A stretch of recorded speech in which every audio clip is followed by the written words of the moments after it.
Hello everyone, আমি রাখি চলে এসেছি আপনাদের সাথে ছোট্ট একটা ভিডিও নিয়ে। তো আজকে হচ্ছে সোমবার, আর স্নান টান করে শাড়ি পরে রেডি হয়েছি। আজকে স্কুলে যাইনি। আমার কথাটা কতটা শুনতে পাচ্ছেন জানি না, কারণ নিচে মিস্ত্রির কাজ চলছে, শব্দ হচ্ছে। তো আজকে স্কুল ছুটি আছে, গতকাল মহরম ছিল, তো সেই জন্য লোকাল হলিডে আজকে নেওয়া হয়েছে। তো বেশ গত 2 মাস থেকে একটু মনটা খুব একটা ভালো যাচ্ছে না, মানে বাড়িতে একটার পর একটা অসুখ এটা সেটা লেগেই রয়েছে। তো প্রথমে ওর বাবা অসুস্থ হলো, তারপরে আবার ছেলের হলো জ্বর, টাইফয়েড মতো হয়েছিল। তারপরে আবার আমাদের 3 জনেরই ছোটো একটা অ্যাক্সিডেন্ট হলো। তারপরে ঠিক তার 2-1 দিন পরে আবার ছেলের বাইকের সঙ্গে সাইলেন্সারে পা পড়ে গেল। আবার গতকাল থেকে ছেলের গলায় ইনফেকশন হয়ে জ্বর হয়েছে। মানে এত গত 2 মাস থেকে যাচ্ছে, তো মনটা একদমই ভালো নেই। আর মানে একদমই ভালো লাগছে না, কিছুই ভালো লাগছে না। তো মনটা ভালো নেই, তো ভাবছি যে একটু যাই মন্দির থেকে ঘুরে আসি। মানে মন খারাপ বলুন বা যাই বলুন না কেন, মন্দিরে গেলে তো সবসময় যেন মনটা একটু শান্তই হয়। তো এবছর তো পুজো দিতে পারবো না, তো পুজো দেবো না, কিন্তু ওই ঠাকুরের ফল ফুল এসবগুলো মিষ্টি টিষ্টি সব নিয়ে একটু দিয়ে আসি ওখানে। তো আমাদের এখানে বাড়ির কাছে তারা মায়ের মন্দির আছে, আর পাশেই হচ্ছে শিব মন্দির। আজকে সোমবার, তো ভাবলাম আজকেই দিয়ে আসি। তো এই শিব মন্দিরের ওখানেও দেবো, আর কালী মন্দিরের ওখানেও দেবো।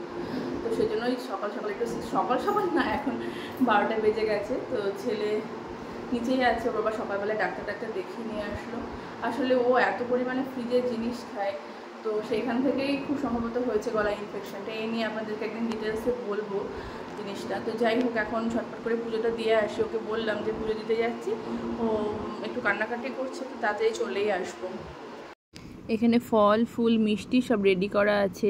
কদিন আগে এই অ্যালামুন্ডো ফুল গাছটা কিনে নিয়ে এসেছিলাম, 2টো গাছেই বেশ ফুল হয়েছে, তো সেই ফুলও নিয়ে যাচ্ছি। আর 3টে জায়গায় মিষ্টি আনা হয়েছে বাড়ির ঠাকুরের জন্য। মা একটু পরে স্নান করে পুজো টুজো করবে, তো বাড়ির ঠাকুরের জন্য একটা মিষ্টি প্যাকেট রেখে যাচ্ছি, আর ওখানে শিব ঠাকুর আর তারা মায়ের জন্য 2টো নিয়ে যাচ্ছি, 2টো প্যাকেট। আর এখানে বাড়ির গাছের ফুল নিয়ে যাচ্ছি। এই যে এই গাছটা কয়েকদিন আগে লাগিয়েছিলাম, বেশ ফুল হয়েছে আর দেখতে কি ভালো লাগছে। আর একাই তো যাচ্ছি, ওই জন্য আর হেঁটে হেঁটে গেলাম না, স্কুটিটা নিয়েই যাই। কাছেই যদিও, হেঁটে গেলেও হতো, কিন্তু একা হেঁটে যেতে আর ভালো লাগলো না, জন্য স্কুটি নিয়েই যাচ্ছি। ঠাকুরের কাছে দেওয়া হয়ে গেছে ফুল মিষ্টি ফল, সব দেওয়া হয়ে গেছে। আর পাশেই তারা মায়ের মন্দির, মানে গা লাগোয়ায়, তো এই জন্য একটু মন্দিরে এসে বসলাম। মানে এখানে আসলে একটা অদ্ভুত শান্তি লাগে। আমার তো খুবই ভালো লাগে মন্দিরে এসে বসতে।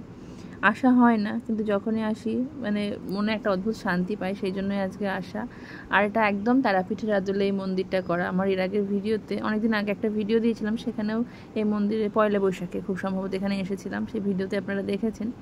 একদম তারাপীঠের যেরকম মন্দিরটা ঠিক সেরকমই। আর পাশে নাট মন্দির, আর একটু দূর থেকে দেখাচ্ছি তাহলে ভালো করে বুঝতে পারবেন। এই যে কালী পুজোর সময় খুব ভালো লাগে, চারিদিকে লাইটিং দেয়, মানে ভিড় ভাড়টা অনেক লোকজন থাকে। আজকে একদমই ফাঁকা, আমি আছি আর একজন এসছে পুজো করতে। তা একদম পাশাপাশি এই যে গেট দিয়ে বের করে এখানে হচ্ছে শিব মন্দিরটা, শিব মন্দিরের পাশে হচ্ছে নাট মন্দির, আর তার পাশে হচ্ছে তারা মায়ের মন্দিরটা। তো এখন 12টা বাজে, পুজো চলছে। তো ঠাকুরকে ফল প্রসাদগুলো দিয়ে দিলাম, ফল মিষ্টি টিষ্টি। তো এখনই পুজো হবে 12টার সময়, এখানে অন্নভোগ হয়। ভাবলাম পুজো যখন হচ্ছে একটুখানি নাট মন্দিরে বসে একবারে প্রসাদ নিয়ে যাবো, সেই জন্য বসে আছি। আজকে এক মন্দির একদম ফাঁকা, একজন পুজো দিচ্ছে আর আমি আছি। কি ঠান্ডা হাওয়া দিচ্ছে, পাশে মাঠ, তো ভালো লাগছে বসে থাকতে।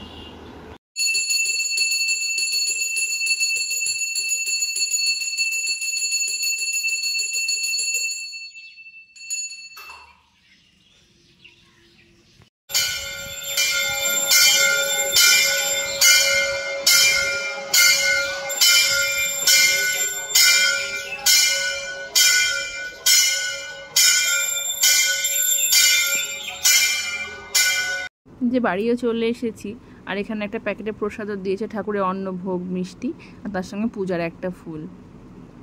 তো প্রসাদটা ছেলেকে একটু খাইয়ে দিই, আরও সবার জন্য রেখে দেবো। বাবাও স্কুল থেকে ফিরুক, তারপরে বাবা খাবে, মা খাবে, আমিও একটু খাবো। নাও শোনা, এই যে প্রসাদটা নাও। এই যে ঠাকুরের প্রসাদ খেলে এবার ঠাকুর ভালো করে দেবে।